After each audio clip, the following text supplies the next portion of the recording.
Muy buenas tardes, compañeros. El día de hoy estaremos hablando de las consideraciones anestésicas en las pacientes embarazadas con patología cardíaca.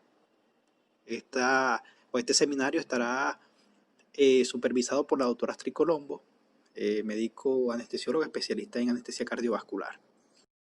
Bueno, dentro de los aspectos generales a tener en cuenta, se considera que la paciente cardiópata en el embarazo es la primera causa de morbimortalidad materna, con una incidencia del 0.4 al 2%. Cuando nosotros en nuestra práctica anestésica diaria, y estamos en el área de ginecología y obstetricia, se nos presenta una paciente embarazada con cardiopatía, en muchos de los casos se nos presentan dudas con respecto a su manejo. Y en general estas dudas nosotros tratamos de resolverlas con un consejo muy práctico. Y es cuando nosotros decimos o nos viene a la mente y decimos hay que tratar de generar los mínimos cambios hemodinámicos posibles en la paciente con el tipo de anestesia que nosotros le vamos a brindar a la misma. Entonces, la paciente embarazada con cardiopatía nos podemos encontrar diferentes escenarios y diferentes interrogantes. ¿Por qué? Porque nosotros cuando estamos ahí ya en nuestra práctica diaria, nos llega una paciente embarazada que no se conoce como cardiópata hasta el momento del trabajo de parto.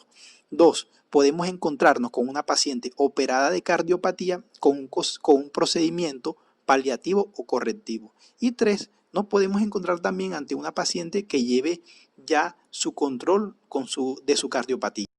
Bueno, otro de los aspectos generales a tener en cuenta en la paciente embarazada con cardiopatía es que idealmente estas pacientes deben ser vistas por el obstetra y el cardiólogo desde el inicio del embarazo y profundizar en la consulta de la semana 24 a la 32 de gestación, porque de acuerdo a los cambios fisiológicos de la gestación y de acuerdo a los cambios hemodinámicos que se me presentan en este tipo de pacientes, es donde se presentan los mayores peligros de la embarazada con esta patología de base.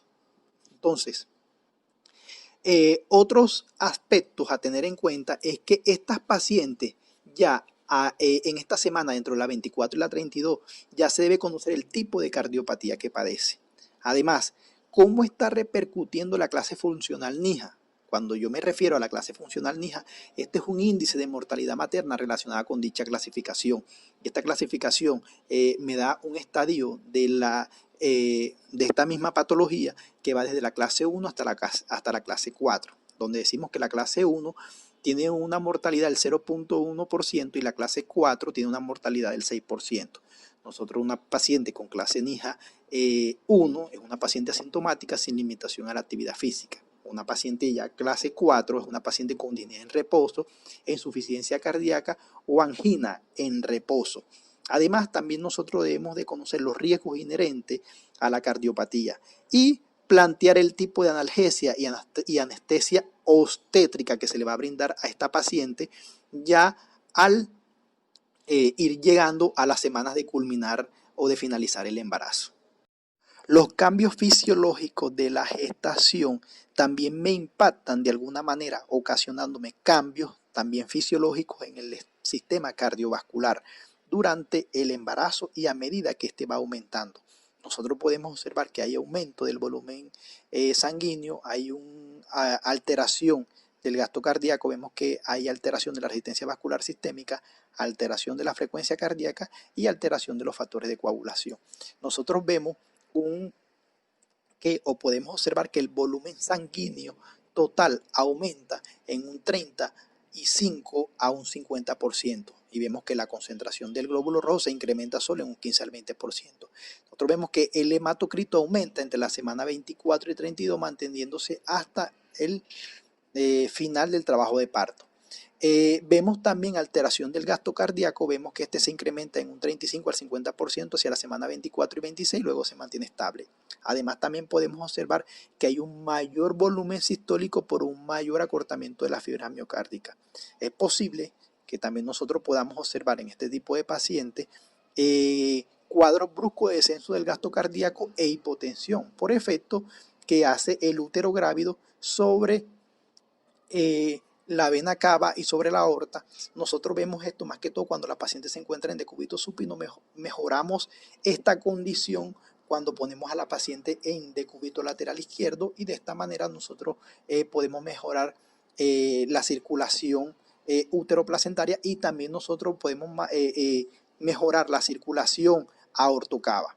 Esto se ve también compensado por un aumento de la frecuencia cardíaca. Podemos observar descenso de la resistencia vascular periférica, más que todo son por acciones hormonales y por efecto de fístulas que se presentan a nivel de la circulación uteroplacentaria. Esto más que todo implica disminución de la presión arterial sistémica. Y vemos alteración de la frecuencia cardíaca, aumento de la misma, que es más que todo proporcionalmente a medida que va aumentando la edad gestacional. Se incrementa de un 10 al 20%. Y vemos que se presenta en estado de hipercoagulabilidad. Hay mayor viscosidad plasmática, hay un aumento de los factores de coagulación, hay mayor concentración del fibrinógeno sérico y hay mayor agregación plaquetaria.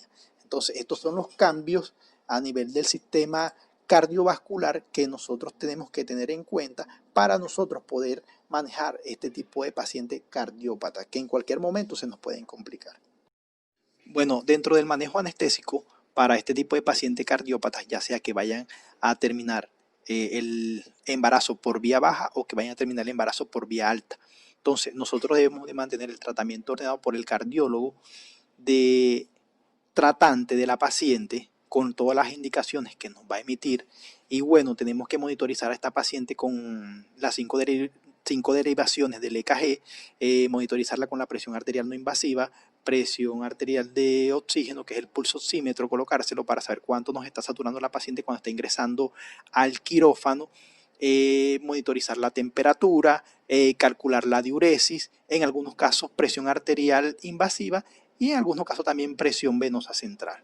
Entonces son las indicaciones y el monitoreo que hay que tener con este tipo de pacientes. Bueno, en esta diapositiva podemos observar las diferentes cardiopatías, ya sea por sobrecarga de presión, por sobrecarga de volumen, y los diferentes cortocircuitos de derecha a izquierda y de izquierda a derecha. Entonces vemos cómo cada una de estas cardiopatías que se me presentan en las mujeres gestantes me afectan la frecuencia cardíaca, la precarga, la poscarga y la contractilidad. Cuando vemos o observamos detalladamente la letra M, significa que ya sea de cada una de estas entidades, frecuencia cardíaca, precarga, poscarga, contractilidad, se mantienen durante todo el ciclo, durante toda esta patología. LD significa ligeramente disminuida y LA se encuentra o podemos observar que es ligeramente aumentada. Podemos ver que en la enfermedad isquémica, la frecuencia cardíaca se encuentra ligeramente disminuida, igual también que la precarga, la poscarga y la contractilidad. En las 4 entidades encontramos que hay alteración en cada una de ellas. Y así sucesivamente, como si podemos analizar bien esta tabla, podemos ver cómo son las diferentes características y cómo hay alteraciones en cada una de estas entidades, como ya lo dije anteriormente. Bueno, otro dato a tener en cuenta, o si podemos observar, también vemos que en la estenosis mitral la frecuencia cardíaca se encuentra ligeramente disminuida, en la precarga también se encuentra ligeramente disminuida, la poscarga se encuentra ligeramente disminuida y la contractilidad cardíaca también se encuentra ligeramente disminuida. Vemos que en la insuficiencia mitral hay un mecanismo, digamos, regulador. Me dice que la frecuencia cardíaca se encuentra ligeramente aumentada y bueno, ahí vemos cómo cambia la precarga, se encuentra ligeramente disminuida, la poscarga también ligeramente disminuida y la contractilidad cardíaca también se encuentra ligeramente disminuida. Entonces, esos son los análisis que podemos observar en esta tabla. Bueno, dentro del manejo anestésico de las pacientes gestantes cardiópatas, ya sea que el embarazo termine por vía alta o termine por vía baja. ¿Cuáles son las indicaciones precisas que nosotros vamos a tener y cómo va a ser el manejo analgésico y el manejo anestésico de este tipo de pacientes? En esta diapositiva encontramos 2 patologías que son netamente de la cavidad izquierda del corazón, que es la insuficiencia y la estenosis mitral. La insuficiencia mitral suele ser bien tolerada porque la disminución de la resistencia vascular sistémica limita el efecto de la regurgitación. Y si este tipo de insuficiencia mitral es severa, hay dilatación de la aurícula izquierda ocasionando arritmias con fibrilación auricular en el tercer trimestre del embarazo. En esta entidad está indicado el parto vaginal o cesárea con anestesia peridural, ya que la disminución de la resistencia vascular sistémica mejora la función del ventrículo izquierdo, y si hay hipotensión es bien tolerada con efedrina. Dentro de la otra entidad que nosotros estaremos hablando el día de hoy está la estenosis mitral. Esta es una afección más frecuente por enfermedad reumática. Es mal tolerada por tener un impedimento al aumentar el gasto cardíaco, sobre todo si es severa. Esta estenosis mitral puede precipitar falla cardíaca, arritmias y edema agudo de pulmón. Aquí está indicado el parto vaginal con analgesia peridural, y si en caso tal el embarazo termina por vía alta, está indicado la anestesia peridural. Si la estenosis es severa y está asociada a hipertensión pulmonar, está indicada la anestesia general, porque hay que evitar al máximo el aumento de la frecuencia cardíaca.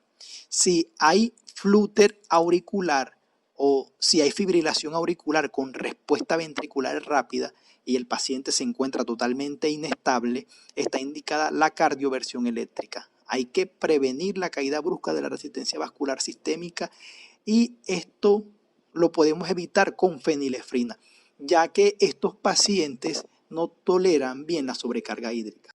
Dentro de las otras patologías que son directamente de la cámara izquierda del corazón, encontramos la insuficiencia y la estenosis aórtica. La insuficiencia aórtica suele ser bien tolerada porque la disminución de la resistencia vascular sistémica limita la regurgitación. Si hay falla congestiva, hay que tratar muy cuidadosamente a estos pacientes con diuréticos y vasodilatadores. Cuando las gestantes cardiópatas llegan al final del embarazo, lo más indicado es que se resuelva por vía baja, con analgesia peridural, para evitar el estrés que generan el trabajo de parto. Si hay hipotensión, está indicada la efedrina. Dentro de la estenosis aórtica, aquí hay que tener en cuenta y estimar el área valvular. Claro, estos pacientes tienen que ir ya con una valoración previa por cardiología y un ecocardiograma, donde en el ecocardiograma hay que hacer énfasis en cómo está el diámetro de la válvula aórtica, porque entre más pequeño esté este diámetro, los pacientes no toleran las hemorragias. Son pacientes que fácilmente no pueden tolerar el aumento brusco de la frecuencia cardíaca, como tampoco pueden tolerar la compresión aortocava. Entonces, se recomienda desembarazar a esta paciente por vía alta bajo anestesia general. Si hay hipotensión, utilizar fenilefrina, y si la estenosis es de leve a moderada, se puede realizar un bloqueo peridural. Bueno, dentro de las otras patologías que podemos encontrar en las gestantes cardiópatas están la prótesis valvular y la coartación de la aorta. La prótesis valvular, esta es una entidad donde podemos ver que estos pacientes tienen un riesgo alto de que desencadenen infecciones. Además, también pueden desencadenar fácilmente tromboembolismos. Estos pacientes requieren una anticoagulación específica. Está indicado desembarazar al paciente por vía baja con colocación de catéter peridural para una analgesia durante el trabajo de parto. Bueno, durante las fases finales del embarazo y hasta el momento del parto, estas pacientes suelen ser tratadas con heparina debido a la rapidez con la que se anulan sus efectos. Cuando la paciente ha sido tratada con heparina endovenosa, la administración se debe interrumpir entre las 2 y 4 horas antes del procedimiento quirúrgico, y se deben comprobar si los parámetros de coagulación, como los tiempos, el TP y el TP, se han normalizado antes de iniciar cualquier procedimiento neuroaxial o al momento de retirar el catéter peridural. Bueno, si no se ha podido instaurar el tratamiento con heparina antes del parto, se debe interrumpir la administración de warfarina, algo importante, y la analgesia neuroaxial se debe aplazar hasta que los tiempos, el TP y el TPT, estén dentro de los límites normales con un INR menor a 1.5. Las heparinas de bajo peso molecular se han utilizado con frecuencia para la profilaxis del tromboembolismo pulmonar durante el embarazo. Entonces, no se debe iniciar un proceso de analgesia peridural hasta 24 horas después de la dosis terapéutica y 12 horas después de una dosis profiláctica de heparina de bajo peso molecular. El catéter peridural debe ser retirado 2 horas antes de la siguiente dosis, pero si se detecta sangre en dicho catéter, se debe dejar transcurrir 24 horas hasta su administración. Hay que tener muy en claro todas estas recomendaciones porque de esta manera juegan un papel muy importante para el manejo de este tipo de pacientes y para la colocación de cualquier técnica neuroaxial en los mismos. Bueno, la coartación de la aorta, esta es otra de las patologías, como ya les venía comentando anteriormente, de las gestantes con cardiopatía, y estas más que todo se deben evitar la hipertensión arterial. Además, también se debe evitar el riesgo de aumento de disección y rotura de aneurismas. Entonces, esta coartación de la aorta hay que evitar a toda causa las bradicardias y mantener la precarga del ventrículo izquierdo. Además, está indicada la anestesia con analgesia peridural secuencial. El síndrome de Marfan es otra de las patologías cardíacas que podemos ver en las pacientes embarazadas. Acá este tipo de paciente ya previamente ha sido valorada por su cardiólogo tratante, donde le ha ordenado un ecocardiograma, y en el ecocardiograma él va a hacer énfasis en lo que es la válvula y la raíz del diámetro de la aorta. Entonces vemos que hay un alto riesgo de disección y rotura de la misma cuando el diámetro de la raíz aórtica es mayor a 4 centímetros. Acá se recomienda desembarazar a esta paciente por vía alta. Ya esta paciente debe ser programada y donde se le debe brindar a esta paciente una anestesia general evitando la hipertensión y la taquicardia. Bueno, dentro de las gestantes con enfermedad coronaria, acá hay que prevenir a todo riesgo la taquicardia, el aumento de la resistencia vascular sistémica, el gasto cardíaco y el consumo de oxígeno. Acá está indicada de elección la anestesia peridural para colocación de analgesia continua. Se debe realizar arteriografía de forma precoz y, de ser necesario, la instalación de un stent. Las valvulopatías y el cortocircuito de izquierda a derecha son mejor tolerados que las lesiones estenóticas, ya que el aumento del volumen y la disminución de la resistencia vascular sistémica favorecen al flujo anterógrado. La lesión cardíaca congénita más común que cursa con cianosis es la tetralogía de Fallot. Esta consiste en un defecto del tabique interventricular, destraposición de la aorta, estenosis pulmonar e hipertrofia del ventrículo derecho. Y suele ser corregida siempre gran parte durante la infancia mediante el cierre del orificio del tabique interventricular y el ensanchamiento del conducto de salida hacia los pulmones. Bueno, en esta diapositiva podemos observar cada una de las cardiopatías y el tipo de anestesia más indicada e idónea, la cual se le debe realizar. Vemos que para anestesia general solamente lo más ideal es brindarle a los pacientes que padecen estenosis aórtica, estenosis pulmonar, hipertensión pulmonar, cardiopatía hipertrófica, shunts o cortocircuito de izquierda a derecha y de derecha a izquierda. Mientras que las otras cardiopatías, como podemos observar, son de tipo de elección regional. Bueno, la anestesia para el trabajo de parto se brinda mediante la anestesia peridural lumbar. Es efectiva para el control del dolor asociado al trabajo de parto, donde nosotros podemos brindarle al paciente muchos beneficios, dentro de los cuales podemos nosotros ver que hay una disminución de la descarga simpática asociada al dolor. No se modifica la intensidad de las contracciones uterinas, se atenúan los cambios en el volumen plasmático, la presión arterial y la frecuencia cardíaca que se presentan con cada contracción uterina. Una vez instaurado el catéter peridural, la administración cuidadosa de los anestésicos locales a través de dicho catéter, suplementada con pequeñas cantidades de opioides y un control estricto de la volemia permite lograr un nivel adecuado de la analgesia para el primer estadio del trabajo de parto, sin producir cambios bruscos en la presión arterial y en la resistencia vascular sistémica. Para la segunda fase del trabajo de parto se puede reforzar la analgesia con dosis titulada de anestésicos locales a baja concentración a través del catéter peridural, lo que se recomienda la administración de lidocaína en lugar de bupivacaína. Bueno, y dentro de las precauciones, cuando se va a realizar una técnica para un bloqueo neuroaxial en este tipo de pacientes, hay que tener en cuenta primero el buen funcionamiento del sistema de coagulación antes de puncionar el espacio peridural o espinal. Es decir, los tiempos, el TP y el TPT tienen que estar dentro de los parámetros normales. El bloqueo neuroaxial debe administrarse temprano en las primeras fases del trabajo de parto. Si se utiliza una técnica epidural, la prueba de la pérdida de resistencia debe hacerse con solución salina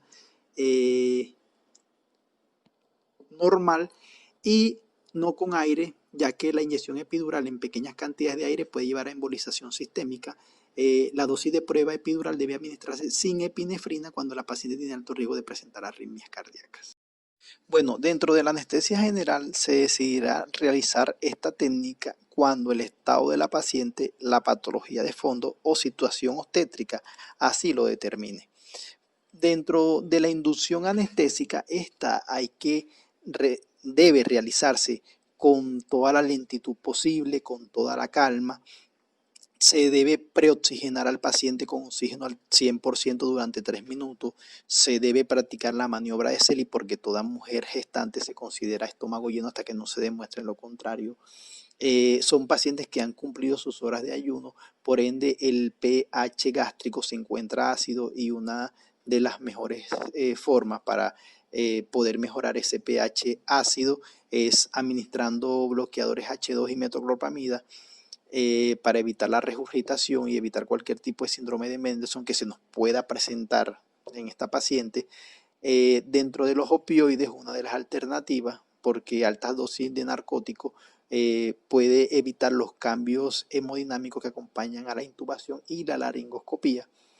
Otro agente importante puede ser también la ketamina como inductor en dosis adecuada, mantiene la presión arterial sistémica, no produce depresión miocárdica y no aumenta la presión vascular pulmonar.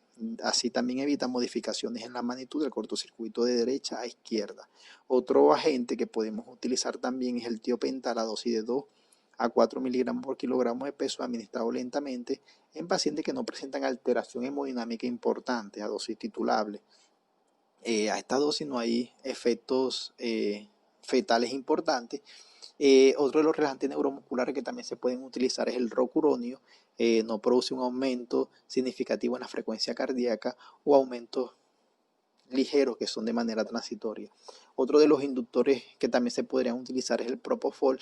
El propofol es dosis dependiente, a pesar de que me baja el gasto, se puede utilizar con mucho cuidado, con una velocidad de infusión muy suave, con el fin de que no me baje el gasto cardíaco en este tipo de pacientes. Entonces, de esta manera se puede realizar una buena inducción endovenosa a estas gestantes con este tipo de cardiopatía sin que se me presenten alteración en el gasto cardíaco.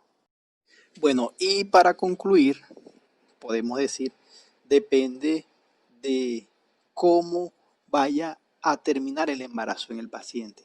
Si se va a desembarazar la paciente por vía alta o por vía baja. Y cuál es la técnica anestésica y analgésica más idónea para la misma. Entonces, si la paciente se deciden desembarazarla por parto vaginal, la analgesia es obligatoria y precoz. No hay ninguna cardiopatía que contraindique el bloqueo epidural para la analgesia, salvo que hayan ciertas contraindicaciones absolutas de la técnica.